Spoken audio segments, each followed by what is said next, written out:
Fala galera, graça e paz da parte de Deus e Pai do nosso Senhor e Salvador Jesus Cristo, a nossa esperança, amém? O meu nome é Thiago Santos e seja bem-vindo ao canal Venha o Teu Reino.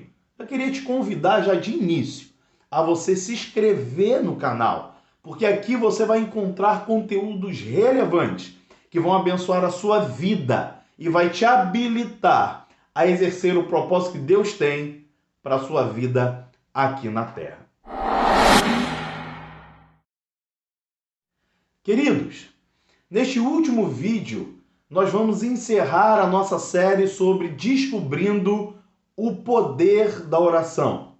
E a gente tem conversado sobre um discípulo, onde o Lucas, lá no capítulo 11, versículo 1, não diz o nome dele, mas que esse discípulo tem um fascínio em perceber Jesus orando. Jesus termina de orar e esse discípulo faz o pedido: Jesus, nos ensina a orar como João Batista ensinou os seus discípulos. E a partir daí, Jesus começa a ensinar aos seus discípulos. E nós migramos do Evangelho de Lucas para o Evangelho de Mateus, no capítulo 6, que trabalha esse contexto também de discipulado da oração. Jesus, no capítulo 6, logo no versículo 5 em diante, ele começa ensinando os seus discípulos de como não deve orar. Os discípulos não poderiam orar como os hipócritas, no versículo 5, e os discípulos não poderiam orar como os pagãos, no versículo 8 do capítulo 6. Por quê? Porque os hipócritas, eles vivem dentro de uma dinâmica de apresentação. Eles gostam de orar em pé, não que a postura esteja errada ou certa, mas a motivação de querer orar em pé dentro dos espaços religiosos da sinagoga e orar em pé nas esquinas com a motivação, o objetivo de ser visto. Jesus está falando, não sejam como os hipócritas, não busquem, não se enveredem, não se dirijam por essas e não se movam por essas motivações, porque essas motivações, a glória é transitória, é limitada, é passageira. Ao passo também que vocês não devem orar como os pagãos. Por quê? Porque os pagãos, eles acham que por muito falar, eles vão ser ouvidos, eles vão conseguir me dobrar à vontade deles. Se os discípulos não devem orar como os hipócritas, também os discípulos não devem orar pelo método dos pagãos. Como então os discípulos deveriam orar? Jesus começa dizendo, vai para o quarto. E o quarto que Jesus está dizendo não é o ambiente. Se você for observar o terceiro vídeo, nós conversamos muito sobre isso. Não é o ambiente, mas sim a ambiência. Jesus fala, vai para o quarto. Por que o quarto? Deus, o Pai, não está no quarto. E eu te provo isso no versículo 9, na oração do Pai Nosso, quando Jesus vai dizer, Pai Nosso que estás nos céus. O Pai Nosso não está no quarto. Então, por que Jesus nos move, nos convida e nos convoca a ir ao quarto? Porque o quarto, nos tempos de Jesus, era como o nosso quarto de hoje. Era o quarto da bagunça. Era o quarto das tralhas. Parece que Jesus está ensinando os discípulos a ter um encontro consigo mesmo, com as suas tralhas, com as suas bagunças, com as suas mazelas. E Jesus está dizendo, vai para o quarto e fecha a porta. Fecha a porta para que você possa ser transparente, para que você apresente a tua nudez, porque eu não tenho problema com o seu quarto. Quem tem problema são os outros de fora. O Pai não tem problema com os nossos quartos. E ele fala, entra no teu quarto, fecha a tua porta e ora ao teu Pai, que vê em secreto e que em secreto te recompensa publicamente. O Pai está falando que há uma recompensa. E que recompensa é essa? É uma recompensa de poder, de dínamos.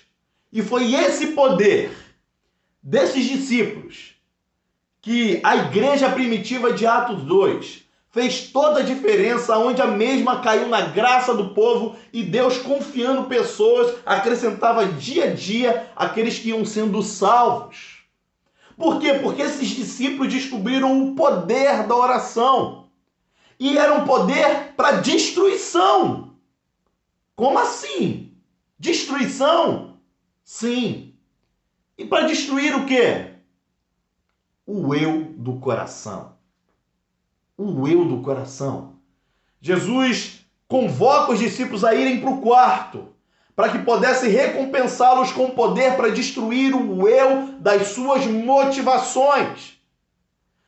E o que os discípulos deveriam orar ali no quarto para buscar esse poder para destruir essas motivações? E qual eram essas motivações? Eu consigo enxergá-las nesse modelo do Pai Nosso. Talvez você nunca ouviu falar isso. Mas o modelo do Pai Nosso é uma quebra de motivações para a reconstrução de novas convicções. Você percebe que a primeira motivação que no quarto é quebrada pelo modelo do Pai Nosso é o modelo do egoísmo, para que possa ser reconstruído a convicção de ser generoso. Ele vai dizer: Pai nosso, pão nosso. Pai nosso que está nos céus, pão nosso nos dá hoje. Parece que Jesus está dizendo que no quarto secreto, as nossas motivações do egoísmo são destruídas pelo poder do Espírito, pelo poder do governo da oração. O Pai que é meu, agora o Pai é nosso. O pão que é meu, que a sociedade diz, o pão é meu, farinha pouca, o meu pirão primeiro, que é o ditado popular, agora a farinha é nossa, o pão é nosso. Nós vemos isso na vida de Jesus. Paulo vai dizer algo, trazer um detalhe sobre paternidade e filiação muito lindo em Efésios 1,6, quando Paulo vai dizer que em predestinação nós fomos adotados em amor pela aprovação do seu filho. O que Paulo está querendo dizer ali?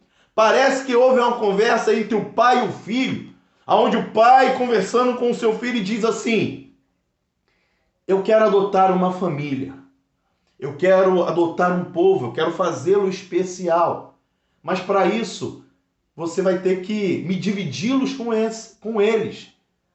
E parece que quando Paulo está registrando no versículo 6 que Jesus aprovou essa vontade do Pai e disse: eu sei que o Senhor é meu Pai, mas a partir dessa decisão o Pai agora passa a ser nosso.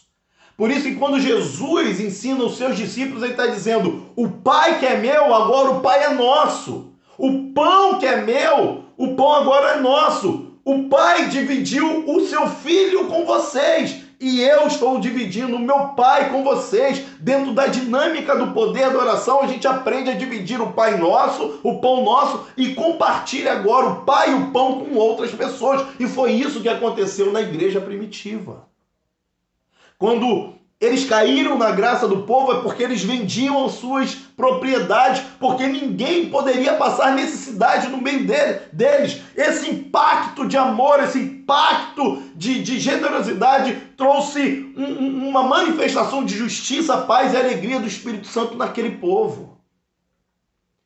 Então a primeira motivação que é destruída no quarto secreto é a motivação do egoísmo para construção da generosidade. A segunda motivação que é destruído no quarto secreto são as motivações das nossas vaidades. Aonde está isso no texto? Quando ele vai dizer assim: venha o teu reino, seja feita a tua vontade, assim na terra como é feita no céu. O que Jesus está querendo dizer isso? No quarto, eu aprendo a abrir mão das minhas vontades. Eu não preciso ficar repetindo, achando que por muito falar eu vou ser ouvido. Na verdade, no quarto eu mais escuto do que falo. E quando eu falo é para alinhar coração. É para abrir mão das minhas vontades, para que a vontade do Senhor seja feita na minha vida como é feita no céu. É destruído a motivação da vaidade para ser construído a convicção da vontade de Deus na minha vida. E isso gera um poder libertador. A terceira motivação que eu consigo perceber que eu devo orar no quarto para que esse poder possa destruir é a motivação da vingança, da justiça própria, aonde ele vai dizer assim: perdoa as minhas dívidas, assim como eu perdoo aqueles que têm dívida comigo. No quarto secreto, a minha motivação de buscar justiça própria é destruída e é construída agora uma postura de perdão e perdão, de busca de perdão de Deus e busca de liberar perdão para o próximo, porque agora ele é nosso. E isso liberta, isso traz liberdade, isso traz felicidade, isso traz justiça, que não é como trapo de imundícia, mas excede. Dentro do contexto aqui, Jesus está falando sobre justiça também. E quarto e último princípio, queridos, ele vai dizer a motivação da independência, para construir a relação da dependência, a convicção da dependência, onde eu consigo perceber isso. Quando ele vai dizer no versículo 13, não nos deixe cair em tentação, mas livra-nos do mal.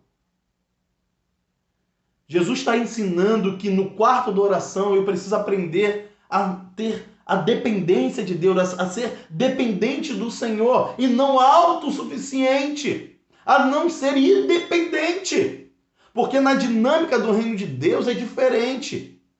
Quanto mais a gente cresce, mais criança nós devemos ser. Porque o reino é invertido. A gente tem uma dinâmica diferente na nossa criação. A gente vai crescendo e a gente vai se emancipando dos nossos pais. Não é assim. Mas no governo da oração, na perspectiva do reino de Deus, quanto você mais cresce, você mais se submete ao Senhor, mais dependente dele. Aí você não tem como cair nas tentações, porque você já está caído aos pés do Senhor, dentro do quarto secreto. Isso é poderoso, isso é libertador, isso é relevante. Essas motivações de egoísmo, de vaidade, de justiça própria, de independência são destruídos para que sejam construídos a generosidade, para que seja construído a vontade de Deus na minha vida como é feita no céu.